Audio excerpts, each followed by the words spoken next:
Hello friends, morning నుంచి కల్కి కల్కి కల్కి ఎక్కడ ఇద్దరు కలిసిన కల్కి గురించే, న్యూస్ ఛానల్లో కల్కి గురించే, యూట్యూబ్లో కల్కి గురించే ప్రతి ఒక్కరు రివ్యూ చెప్తున్నారు. ప్రతి ఒక్కరు పబ్లిక్ టాక్ని పోస్ట్ చేస్తున్నారు ఫ్రెండ్స్. ఈ రివ్యూస్ మీద, పబ్లిక్ టాక్ మీద ఒక చిన్న రివ్యూ. ఎందుకంటే నేను ఇంకా మూవీ చూడలేదు. సాటర్డే చూస్తాను. చూశాక మళ్ళీ ఒక రివ్యూతో మీ ముందుకు వస్తాను. ఫస్ట్ ఈ రివ్యూస్ మీద, పబ్లిక్ టాక్ మీద ఒక చిన్న రివ్యూ. పబ్లిక్ టాక్స్ అండ్ రివ్యూస్లోకి వస్తే ప్రతి రివ్యూలో, ప్రతి టాక్లో సినిమా అద్భుతం అని చెప్తున్నారు ఫ్రెండ్స్. ఎక్కడ చిన్న మైనస్ పాయింట్ లేదు. ఫస్ట్ హాఫ్, సెకండ్ హాఫ్ రెండు ఈక్వల్గా ఉన్నాయని చెప్తున్నారు. ఫస్ట్ హాఫ్లో ఫస్ట్ 5 minutes మాత్రం అస్సలు మిస్ అవ్వకండి అని చెప్తున్నారు. ఇంటర్వెల్ బ్యాంక్ అద్భుతం. సెకండ్ హాఫ్లో విజువల్స్, యాక్షన్ ఎక్కడా తగ్గేదిలే అన్నట్టు తీశారంట మన నాగాశ్విన్ గారు.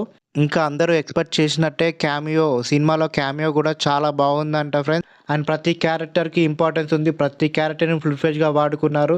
ఎక్కడ ఒక క్యారెక్టర్ని తగ్గించలేదు, ఒక క్యారెక్టర్ను పెంచలేదు. ముఖ్యంగా మన ప్రభాస్ అన్నను మాత్రం చాలా అద్భుతంగా చూపించారంట.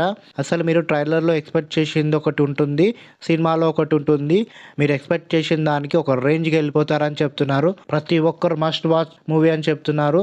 అండ్ ముఖ్యంగా సెకండ్ హాఫ్ మాత్రం అద్భుతం అంట ఫ్రెండ్స్. మైథాలజీని, ఫ్యూచర్ని కనెక్ట్ చేసిన విధానము, ఆ రైటింగ్ స్కిల్స్, నాగాశ్విన్ గారి డైరెక్షన్, నా భూతో నా భవిష్యత్తు అని ప్రతి ఒక్కరు కొనియాడుతున్నారు. ముఖ్యంగా హిందీలో సినిమా మీద మాత్రం ఒక రకమైన వేవ్ వెళ్తుంది ఫ్రెండ్స్.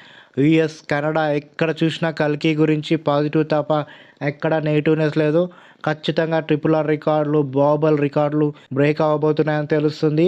మీరు ఈ సాటర్డే మూవీ టికెట్ బుక్ చేసుకోండి, ఫ్యామిలీతో వెళ్ళండి. ఇలాంటి మంచి మంచి మూవీస్, ఫ్యామిలీతో చూడదగ్గ మూవీస్ చాలా తక్కువ వస్తాయి. అందులోనూ మన మైథాలజీ గురించి మీ పిల్లలకి, మీ నెక్స్ట్ జనరేషన్కి చెప్పాలంటే మాత్రం ఇలాంటి మూవీకి ఖచ్చితంగా తీసుకెళ్ళాలి. ఇది పబ్లిక్ టాక్ రివ్యూస్ పైన నా యొక్క రివ్యూ. ఖచ్చితంగా ఈ సాటర్డే మూవీ చూసి మళ్ళీ రివ్యూతో మేము ముందుకు వస్తాను. పబ్లిక్ టాక్స్ అండ్ రివ్యూస్ పైన మా ఈ రివ్యూ ఎలా ఉందో ప్లీజ్ కామెంట్ చేయండి. జస్ట్ ఫ్రెండ్స్, ఒక ఎగ్జైట్మెంట్తో ఈ రివ్యూ చేశాను. Thank you.